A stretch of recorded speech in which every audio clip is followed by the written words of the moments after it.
Olá, uma boa tarde para você.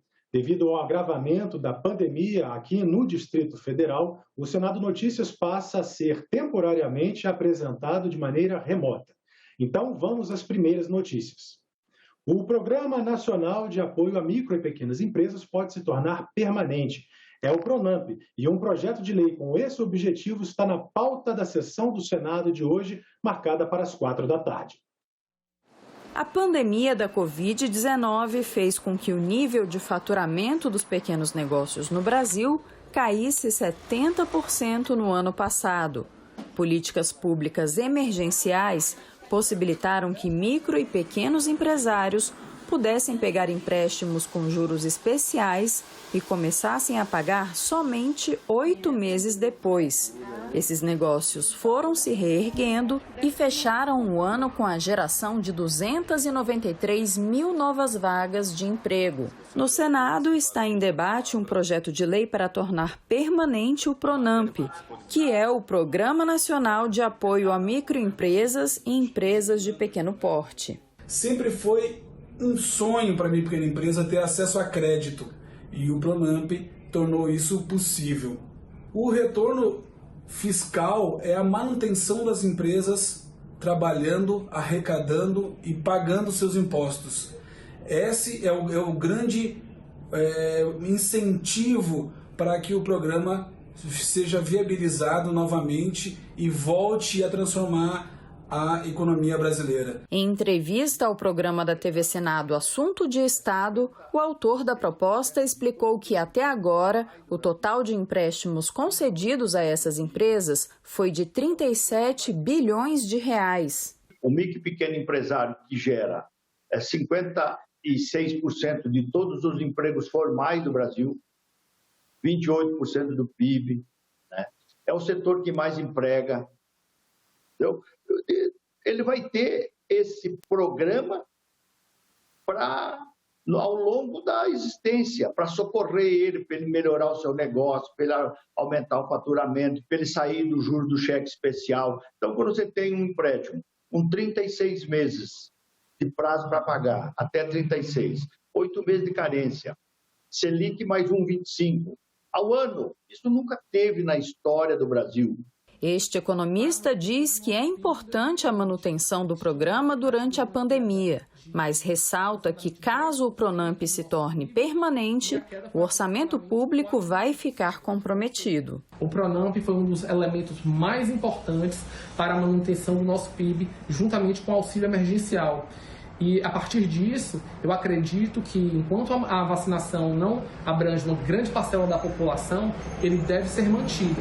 Entretanto, em um caráter terminantemente temporário. E, atualmente, já temos outros programas, como os fundos regionais e os bancos de desenvolvimento, como o Banco do Nordeste e o Banco da Amazônia.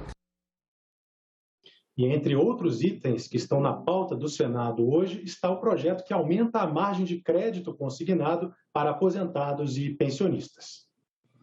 E na semana do Dia Internacional da Mulher, o Senado aprovou 5 projetos relacionados à pauta feminina. 8 de março, Dia Internacional da Mulher. A data, que foi celebrada nesta segunda-feira, para além das comemorações, precisa ser um momento de reflexão e mobilização em torno da luta pela igualdade de gênero.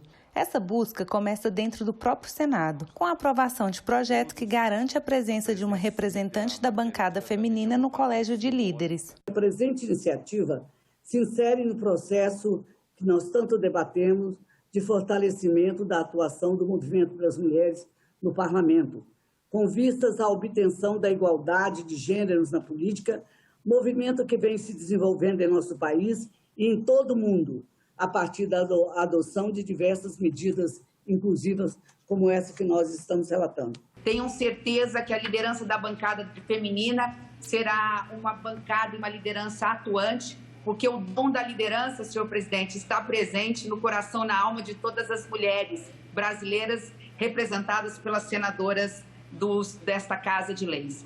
Hoje é um marco importante com a criação dessa liderança, nos dará muito mais espaço muito mais protagonismo para participar de fato da ordem do dia. Outro projeto que tem o objetivo de proteger as mulheres e incluí-las em espaços onde homens ainda são maioria foi aprovado nesta terça-feira.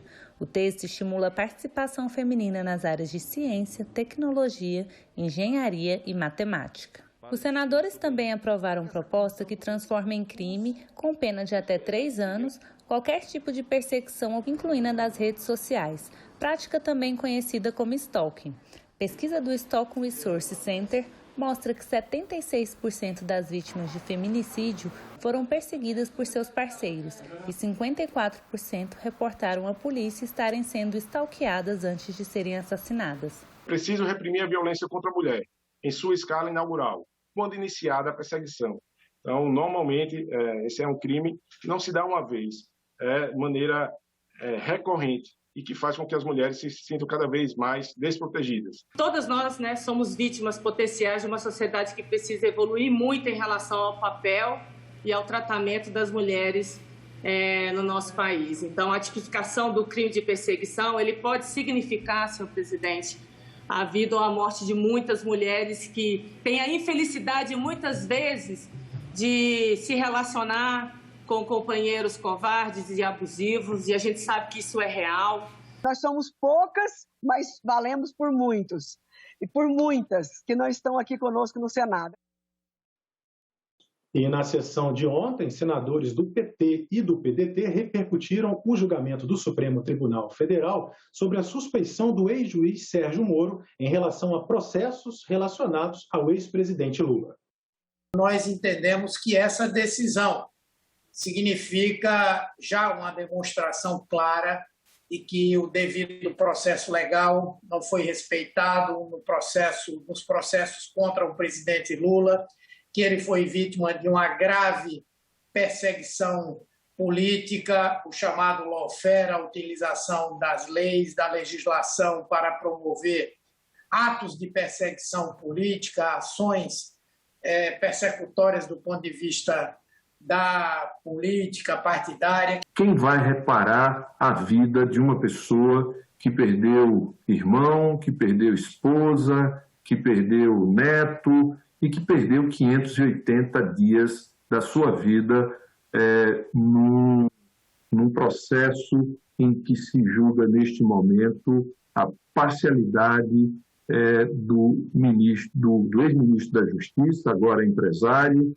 ex-juiz Sérgio Moro. Nós denunciamos várias vezes, inclusive com a ida do então todo-poderoso Sérgio Moro lá na CCJ, onde eu fui o primeiro, me lembro como se fosse hoje, eu fui o primeiro inscrito para poder fazer as perguntas e tirar as dúvidas que todos nós tínhamos naquele momento. E uma dessas eu perguntei a ele, será se o senhor acha que é normal ser juiz de um caso onde decide consideravelmente, toma uma decisão onde influencia numa decisão da repercussão que houve da decisão política eleitoral do caso, e logo após o senhor vira ministro do governo que é beneficiado com a prisão que Vossa Excelência mesmo proferiu?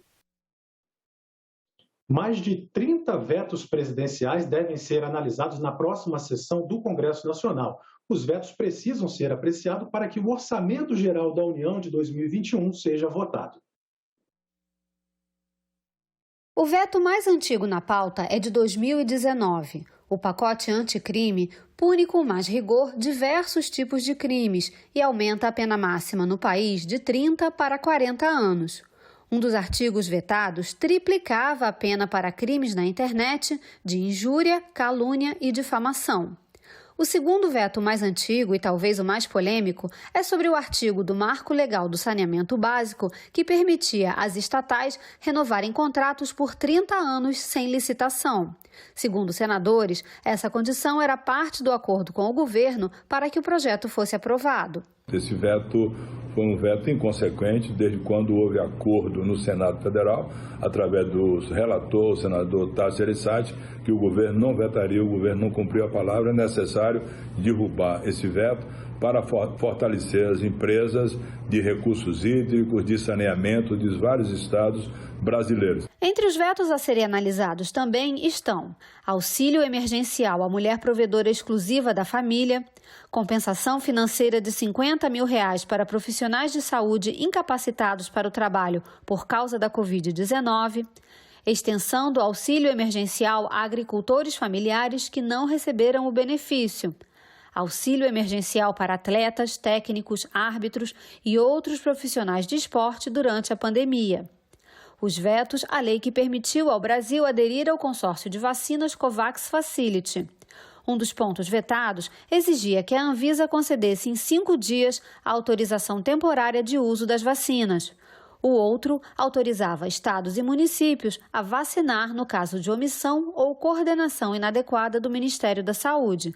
A responsabilidade pelas despesas continuaria com a União. Dos 35 vetos prontos para votação, 32 já estão trancando a pauta do Congresso. Publicados há mais de 30 dias, enquanto não forem votados, eles impedem outras deliberações, como a do orçamento, prevista para este mês. A não ser que as duas casas, Câmara e Senado, realizem as votações em separado, como no ano passado, o que permitiria a deliberação do orçamento antes da análise dos vetos. O Congresso Nacional não pode pagar as duas casas. Câmara e Senado precisam se reunir de forma virtual, com rapidez, para que as medidas econômicas, sociais e sanitárias sejam efetivadas. Vamos derrubar esses vetos. É isso que o Congresso tem que fazer. E todos os vetos que sejam necessários para o enfrentamento dessa profunda crise que está matando a nossa gente. E termina hoje o prazo para o ministro da Saúde apresentar aqui ao Congresso Nacional o cronograma atualizado da vacinação no Brasil. Durante décadas, o Brasil acumulou experiência e conhecimento quando se fala em vacinação. Foi assim que vencemos a pólio, o sarampo, a rubéola, a febre amarela, a hepatite e, mais recentemente, a influenza.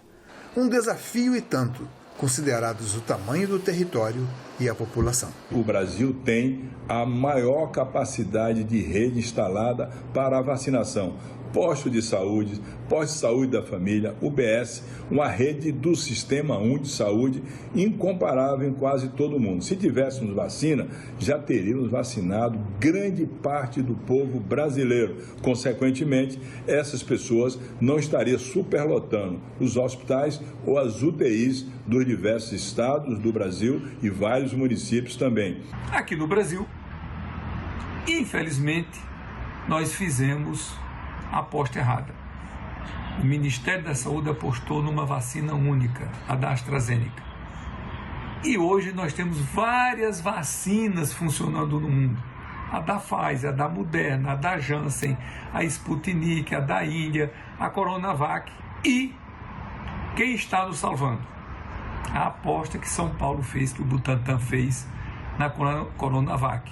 Tem sido um volume maior de vacinas. Passado o entusiasmo inicial, quase 2 meses depois da aplicação da primeira dose, menos de 5% da população foram vacinados e a segunda onda cresce de forma assustadora. Os números de casos e vítimas fatais não param de crescer. Chamado ao debate no plenário do Senado na semana passada, o secretário executivo do Ministério da Saúde apresentou um cronograma de expectativas, nada animador.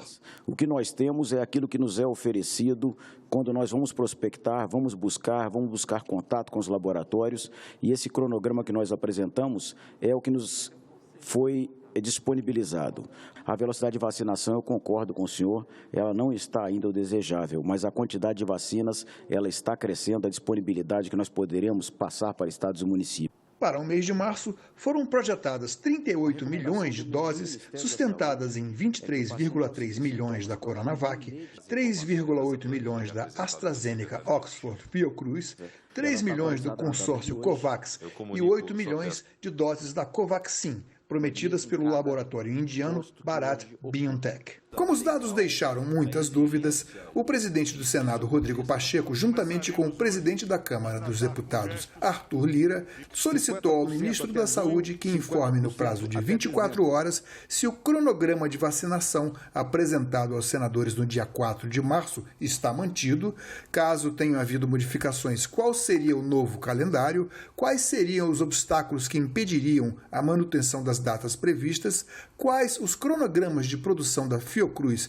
e do Instituto Butantan, com as datas previstas para a entrega das vacinas ao governo federal, se consta do calendário a compra de insumos farmacêuticos ativos de outros países, se há risco de falta dos referidos insumos e quais os entraves que o Ministério tem encontrado na aquisição e importação desses ingredientes. Nós, da comunidade política, temos que incentivar o Ministério da Saúde para que ele incentive a comunidade científica para que a gente volte a produzir insumos e fabricar as vacinas.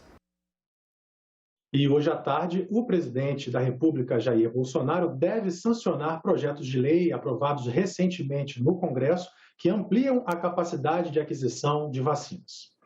Nós ficamos por aqui. Você pode rever as reportagens desta edição na nossa página na internet.